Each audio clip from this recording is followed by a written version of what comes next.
தற்போது நம்ம தமிழக கடலோர மாவட்டங்கள் எல்லாரையுமே பயங்கரமா உலுக்கிக்கிட்டு இருக்கிறது தான் இந்த பெங்கல் புயல். இப்படி இருக்க இந்த புயலால நாளைக்கு நம்ம தமிழகத்துல முக்கியமான 8 மாவட்டங்களுக்கு பள்ளி கல்லூரி இரண்டுமே நாளைக்கு முழுசா விடுமுறையை தற்போது அரசு அறிவிச்சிருக்காங்க. அது மட்டும் இல்லாம இந்த புயல் எப்ப கரையை கடக்க இருக்கு, மக்கள் எல்லாருமே எந்தெந்த நேரத்தில் ஜாக்கிரதையாக இருக்கணும் அப்படிங்கிற மிகப்பெரிய எச்சரிக்கையும் தற்போது நம்ம தமிழக அரசு அவங்க வெளியிட்டிருக்காங்க. அந்த வகையில் இந்த பெங்கல் புயலால தற்போது தமிழக கடலோரமா இருக்கிற எல்லா மாவட்டங்கள்லையுமே தற்போது கனமழை, மிக கனமழை தற்போது பெய்துகிட்டு இருக்கு. இதனால கடல் ஓரமா இருக்கிற மக்கள் யாருமே வெளியே வர வேண்டாம். தாழ்வான பகுதிகளில் இருக்கிற மக்கள் எல்லாருமே பாதுகாப்பான இடத்துக்கு உடனடியாக போகும்படி தமிழக அரசு வலியுறுத்தியிருக்காங்க. அது மட்டும் இல்லாமல் இன்று இரவு மிகப்பெரிய அளவில் மழை பெய்யறதுக்கான வாய்ப்பு இருக்கு. முக்கியமாக கடலோர பகுதிகளில் இருக்கிற சென்னை, திருவள்ளூர், விழுப்புரம், காஞ்சிபுரம், கள்ளக்குறிச்சி, செங்கல்பட்டு, மயிலாடுதுறை, கடலூர் இந்த 8 மாவட்டங்களும் இந்த பெங்கல் புயலால் மிகப்பெரிய அளவில் பாதிக்கப்பட இருக்கு அப்படின்னு வானிலை ஆய்வு மைய ரிப்போர்ட் பார்த்தீங்கன்னா அவங்க இன்னைக்கு சாயந்தரம் சொல்லியிருக்காங்க.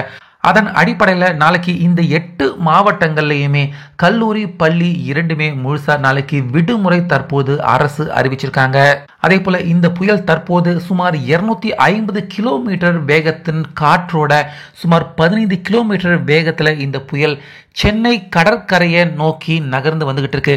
அதாவது மாமல்லபுரம், காஞ்சிபுரம் இந்த 2 கடற்கரையை ஒட்டி சுமார் 60 இருந்து 90 கிலோமீட்டர் வேகத்தில் பயங்கரமான காற்று வீசக்கூடிய அளவுக்கு இந்த புயல் கரையை கடக்க இருக்கு.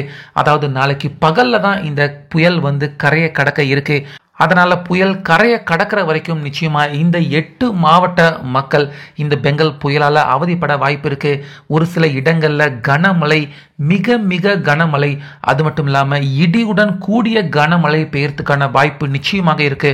அதனால மக்கள் எல்லாருமே ஒவ்வொரு நிமிஷமும் புயல் கரையை கடக்கிற வரைக்கும் கண்டிப்பா பாதுகாப்பாக இருக்கணும் அப்படின்னு அரசு வலியுறுத்தியிருக்காங்க. அதே போல நாளைக்கு காலையில் இருந்து மத்தியானத்துக்குள்ள தான் இந்த புயல் கரையை கடக்க இருக்கு. அப்படிங்கிறதால பலத்த காத்து, மிக பலத்த காத்து, சூறாவளி காற்று மாதிரியான காத்து மக்கள் இருக்கிற இடத்த தாக்குறதுக்கான வாய்ப்பு இருக்கு. அதனால மக்கள் எல்லாருமே நிச்சயமா பாதுகாப்பான இடத்துல பத்திரமாக இருக்கும்படி அரசு வலியுறுத்தியிருக்காங்க. மேலும் மீனவர்களும் யாரும் கடலுக்குள்ள போக வேண்டாம், மக்கள் எல்லாருமே பாதுகாப்பாக இருக்கும்படி அரசு மீண்டும் மீண்டும் பார்த்தீங்கன்னா புயல் கரையை கடக்கிற வரைக்கும் எல்லாரும் பாதுகாப்பாக இருக்கும்படி இந்த எச்சரிக்கையை தற்போது எடுத்திருக்காங்க.